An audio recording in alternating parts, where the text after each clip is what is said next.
afternoon, everyone. Good afternoon, teacher. Please lead a prayer, Gian.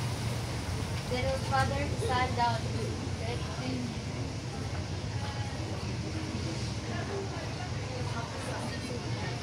Please be seated.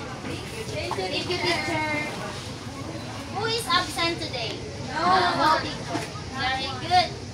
So before we go to our topic, let's review first. Din sa may nakaibaw kung unsa atong last topic yesterday. Okay, Nelson? Introducing operations in the whole number. Very good. So now, we will proceed to our topic all about adding and subtracting whole numbers. But before that, we have a drill first.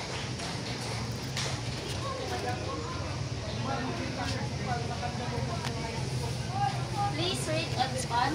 The group of contract workers who went to the Middle East last year was composed of 476,470 skilled workers and 149,281 professional workers. The question is, how many contract workers went to the Middle East last year? Who can solve?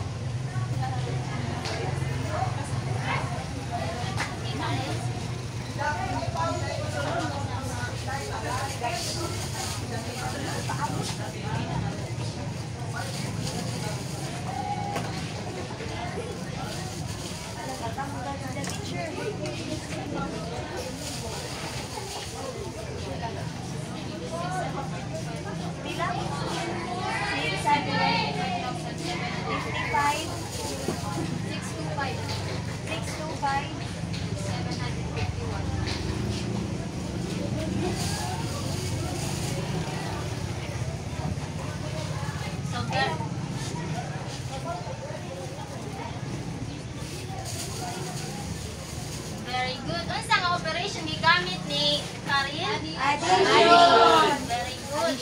So next question, how many more skilled workers than professional workers went to the Middle East? Unsa naman kapud nga operation ang gamiton? You can solve here in front. Okay, Dinelin.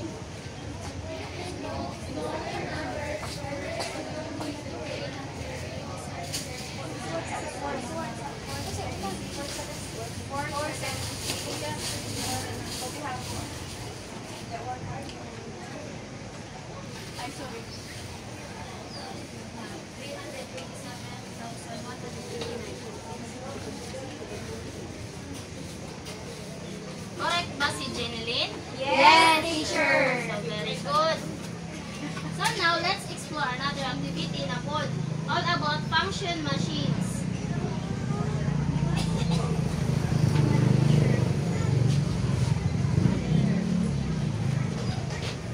Tuharan ni kabuo kay at number 1 is provided na si the example.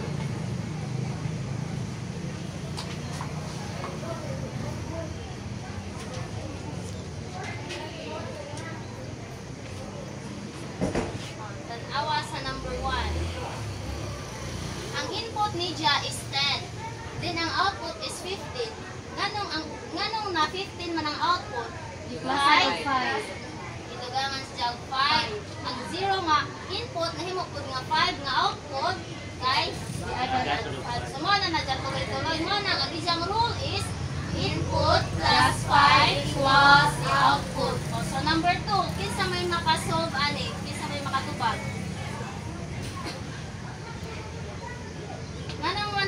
Nganong ang input is 113 and then the output is 125 man. Because 12. Mo na tuloy-tuloy nga 12. So ang input plus 12 equals the output. Ang number 3. Minusan of 4. 4. Input minus 4.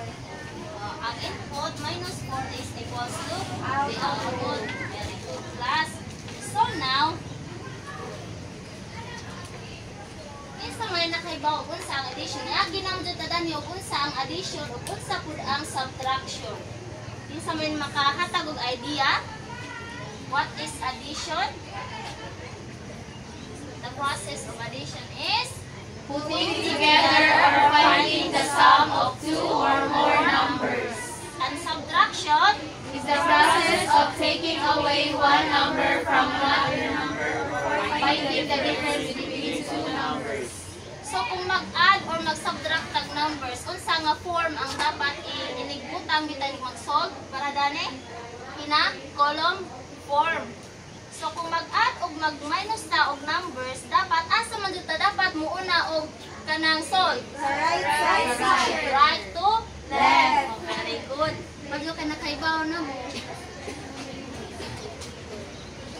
So now,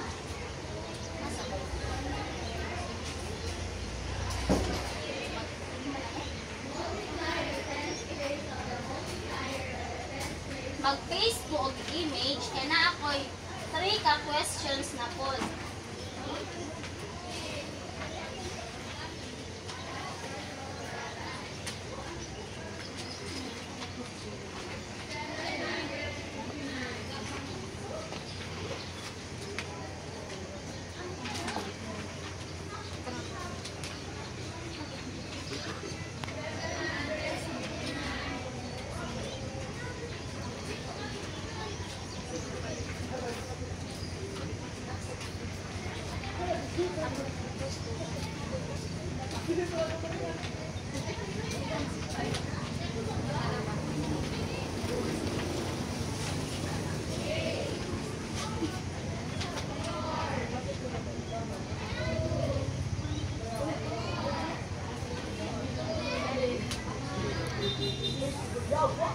Eyes on the board, class. What's man eh? Oven toaster.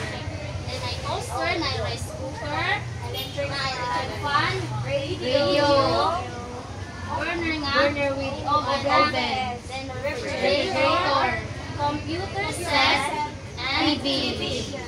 The question here is which two items give a total price of 12,475. Okay, pag-solve. Sa 9 ka pictures, asa man na nga 2 items ang maka-total siya 12,475. Radio o TV. Radio and TV. Very good. Sa next is which 3 items na pod ang maka-give of total price amount of 5,580 pesos? The toaster, The toaster, rice cooker, and electric fan. the sure? Like 3 teacher? Oh, 3. 3 months. 3 teacher.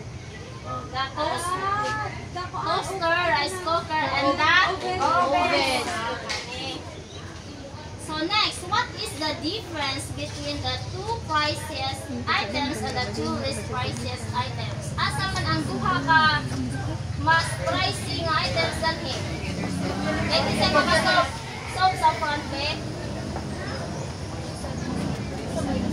Isolve ang duha ka prices na item o duha pud ka not prices item and then i-minus siya sa total atong duha.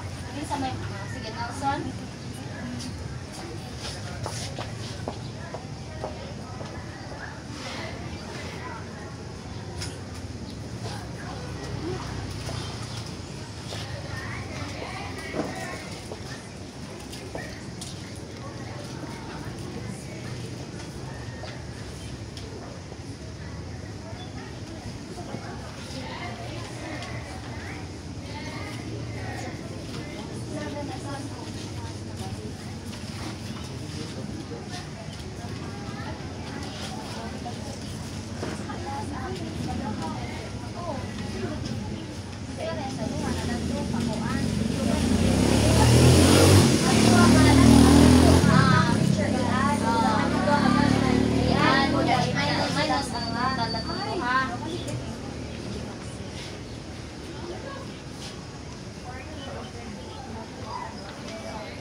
Nelson,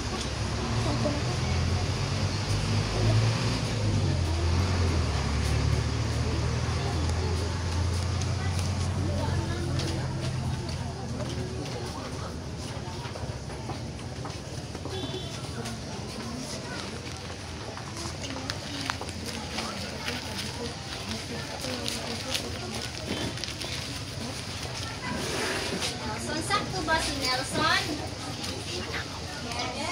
Yes. So, ang last question, what is the sum of the two least priciest items? Di ana na-solve na ni Nelson. 1,150. Good. So now, let's recall again what is the process of subtraction and addition. What is the process of addition and subtraction? Putting together, finding the sum of two or more numbers. Ang subtraction is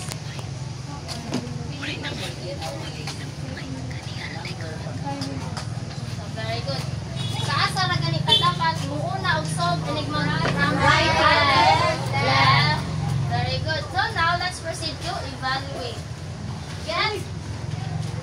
Get one whole sheet of paper and solve this in 5 minutes.